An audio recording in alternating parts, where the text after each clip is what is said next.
In this video, we're going to talk about astrocytes. Astrocytes, and their name comes from the Greek words for star cell. Astrocytes are glial cells of the central nervous system, which are derived from neural stem cells. Astrocytes have a soma, a variable number and branches of processes, but they often have a lot. They often have quite a few processes that are highly branched, which is how they got their name of star cells, because some people thought they looked like stars when they looked at them under the microscope. And at the end of their processes, they have special structures called end feet. Let me just draw in a few of these end feet that are at the terminus of the astrocyte processes. So that's end feet. And that's all of these structures at the end of the astrocyte processes. And astrocytes are workhorses. They have arguably more functions than any other cell type of the nervous system. So first we can talk about how the astrocytes really form the scaffold for the entire central nervous system. These cells really occupy a huge amount of the space of the central nervous system and form the majority of the structure that actually makes up the brain and the spinal cord. So they provide the structural support and the place for all the other cells to be, like the neurons and all the other glia. The second function we can talk about is called the glial scar. Glial scar, and that refers to what astrocytes do if there's injury somewhere in the central nervous system. So if there is some type of injury somewhere in the brain or the spinal cord, what we see is that astrocytes proliferate, they divide and form more astrocytes, and they migrate over to the area of injury. They then surround that area of injury, and their processes hypertrophy. They grow these much larger, thicker, longer processes that actually serve to wall off that area of injury. And between all the processes, they form a thick tissue, kind of like scar tissue that we see elsewhere in the body.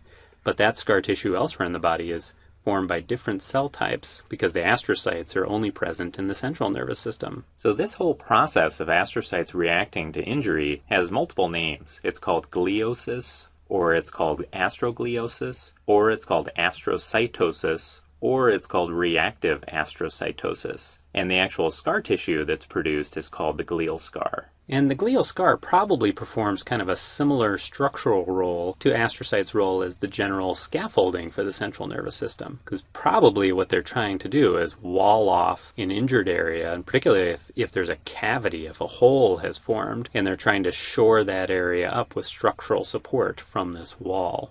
Another function of astrocytes is homeostasis, and homeostasis just means trying to keep everything in optimal conditions, in homeostasis of the interstitial fluid. That is the fluid between all the cells of the central nervous system.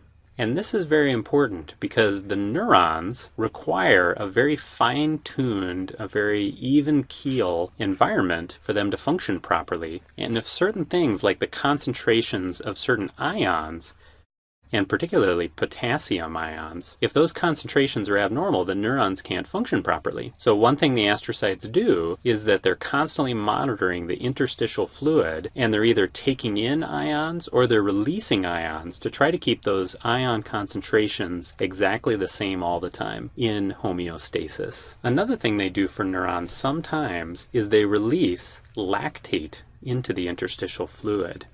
And the reason they do this is because neurons have very little internal energy stores in their cells. Neurons are completely dependent on a continuous supply of oxygen and glucose to have all the adenosine triphosphate they need to perform their functions. Now, astrocytes do have some internal energy stores in the form of glycogen, and they can convert some of that to lactate and secrete that so that the neurons can use lactate in a pinch if they have lost access to continuous oxygen and glucose.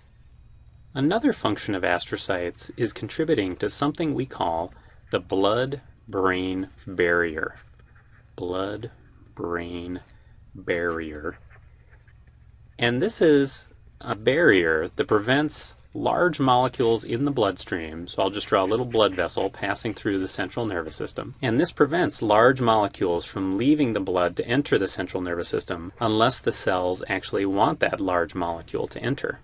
Components of the blood vessels themselves play a role in this blood-brain barrier, but astrocyte processes also play a role, and in particular it's the end feet. These end feet on the end of their processes are plastered all over the blood vessels that are passing through the central nervous system, and they play a role in preventing certain large molecules from leaving the bloodstream and entering the brain. So that between the astrocyte end feet and components of the blood vessels of the central nervous system, there's a quite effective barrier function between the blood and the central nervous system. And this includes the spinal cord, but we traditionally call this the blood-brain barrier. And one more very important function that the astrocytes perform is that they help to clear out synapses between neurons.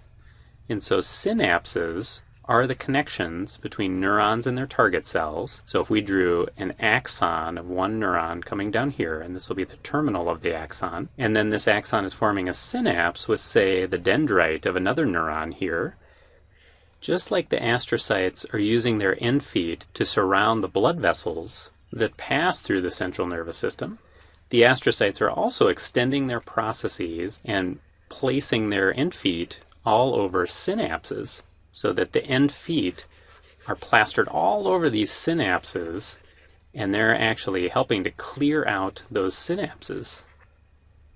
And we'll cover this more when we cover synapses, but basically they're clearing out the molecules that communicate between neurons and their target cell, called neurotransmitters. And this is very important to reset the synapse so that it can be used again for communication between the neuron and its target cell. Because if neurotransmitters just lingered in the synapse, then that synapse wouldn't be functional anymore. It would just constantly be turned on, when instead the neurons need to be able to rapidly turn on and off the synapses to be able to communicate information effectively. In addition to these functions, astrocytes appear to influence neurons and other glia, and vice versa, through exchange of a variety of other substances. So as you can see, astrocytes are very hard-working cells in the central nervous system. No other cell of the nervous system appears to do such a huge variety of functions like the astrocytes do.